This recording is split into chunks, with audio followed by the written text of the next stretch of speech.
ஞான பாட்டுகளினாலும் போதித்து புத்தி சொல்வாய், பயப்படாதே. கொலோசியர் 3:16. கிறிஸ்துவின் வசனம் உங்களுக்குள்ளே சகல ஞானத்தோடும் பரிபூரணமாக வாசமாயிருப்பதாக.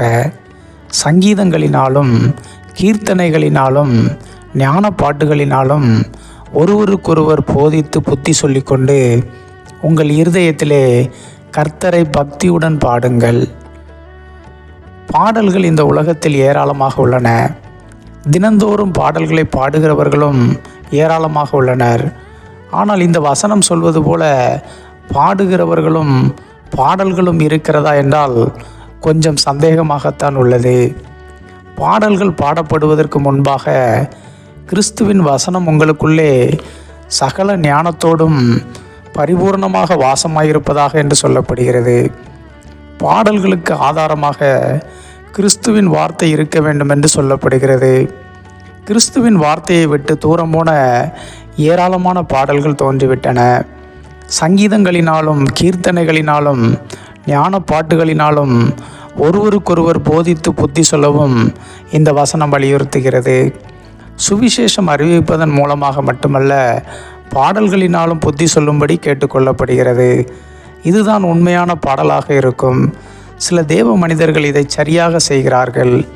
சிலர் இதிலிருந்து வழிவிலகி சென்று விடுகின்றனர். சினிமா பாடல்கள் கடந்த நூற்றாண்டில் தோன்றியவை.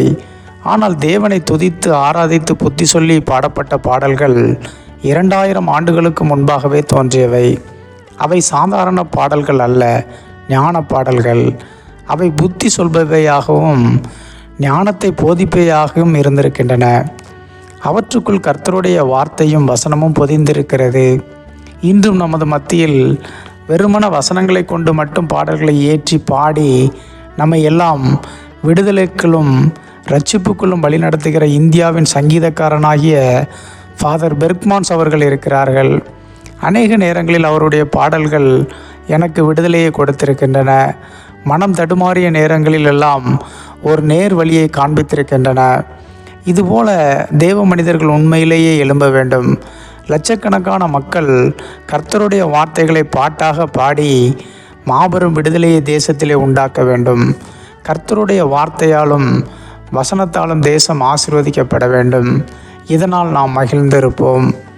உங்கள் உள்ளம் கவலையோடும் பயத்தோடும் காணப்படுகிறதா?